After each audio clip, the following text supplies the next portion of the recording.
Good afternoon. We are the group number 8, and we are going to talk about health and social service for vulnerable elderly in Quebec, the SIPS experience. Thank you. The name of my partners are Lady Tejeda, Estefe de Rosa, Saúl de los Santos, and my name, Alexandra Mejia. Introduction. As in the other country of the West World, the health system of Quebec and the rest of the Canadian province is immersed in an important restructuring process. Budgetary restriction above all, but also technology advance and demographic evolution of the populations are the factors that question both traditional hospitalizations and institutionalizations and highlight the importance of primary health care and continue in the provisions of social and health service. I'm Lady, and I will talk about the requirement for capacitation and financial responsibility for the production of service. The cyber model involves important modification in not only the organization and provision of health and social service to vulnerable people, older people, but also in the form of finance, science, cyber purpose, a form of financing with the requirement by capacitation. Capacitation payment frequently arises in the debate about the finances of people service in various countries. Capacitation is a payment method used to finance an organization and or remunerate a professional, generally a doctor. And I continue to say a capacitation payment favors the orientation of patient toward preventive service and lead to less use the hospital and residence, lead to use of a service adapted to the need of the patient at all the time, favoring the continuity of service and consequently the higher quality and facilitating the cost control. Among the arguments against the capacitation preparedness system in a favor of the global budget is the often cited but that capacitation preparedness can lead to lower provision of service than necessary and there is often less freedom to the patient.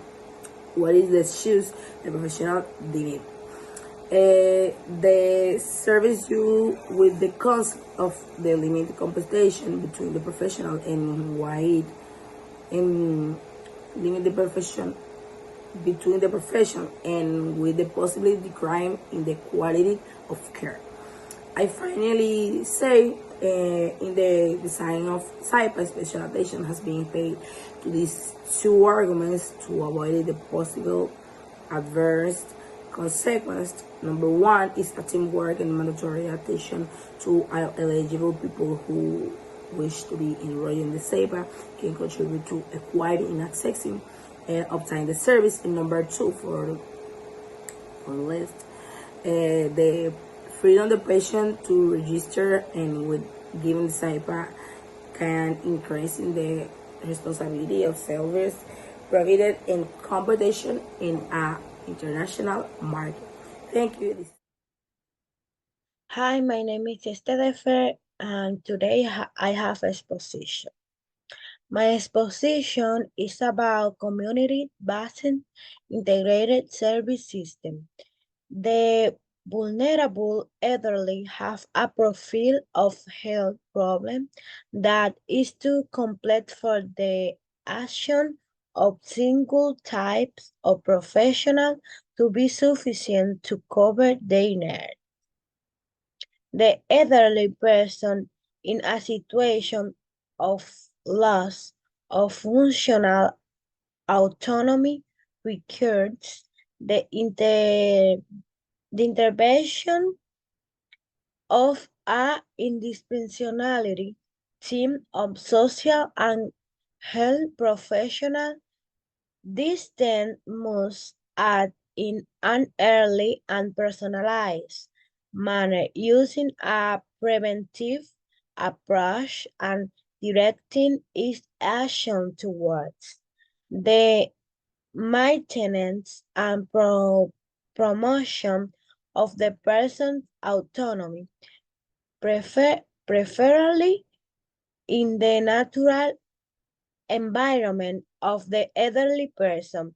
This type of social and health care bring together all the elements that characteristic primary health care as well as the primary care model present in Spain in principle.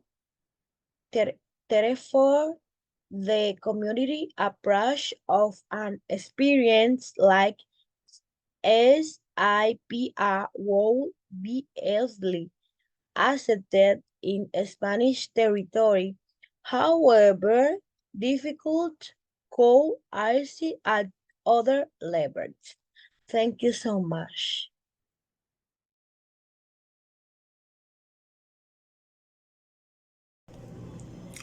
Responsibility for a defined population. SIPA is responsible for the population of vulnerable seniors in a given territory, which in Quebec corresponds to the geographic demarcation of a CRSE. In principle, therefore, in Spain, this delimitation would correspond to a basic health area, a specific population, a health center, a multidisciplinary team of social and health professionals. However, especially in urban areas, this scope of action should be extended to an entire health area, as is already the case in certain autonomous communities for the choice of family physician. These characteristics of SIPA were not, therefore, constitute a problem when it comes to operationalizing the model in a current territory. Hello, my name is Alessandra Mejia, and this is the last part of our presentation conclusion. In the current context of her system reform, the interest in the production of a higher quality and more efficient care and service is one of the greatest concerns of politicians, managers, and social and health professionals.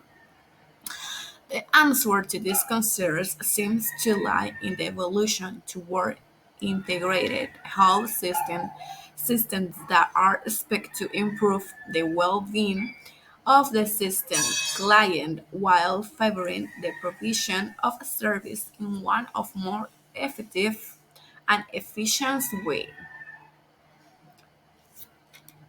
In this article, we have the first describing a health model design in Quebec to respond to multiple needs of all people at risk or in a situation of lost functional autonomy. Below, we discuss the theoretical application of the model in the context of the Spain healthcare system. Elements that would facilitate its exist would be the community-based approach to the model to the responsibility of a defined population on the public management of the system. Factors that would hint in concluding care management into disciplinary teamwork and clinical and financial responsibility for the sex of salvation provided in both Gabon and Spain. Empirical studies should confirm ordaining the benefit of integrated health service and more specialized those whose client is made of a vulnerable of all people with FPA. That is what we are working on. Thank you. That was our presentation. Take it away.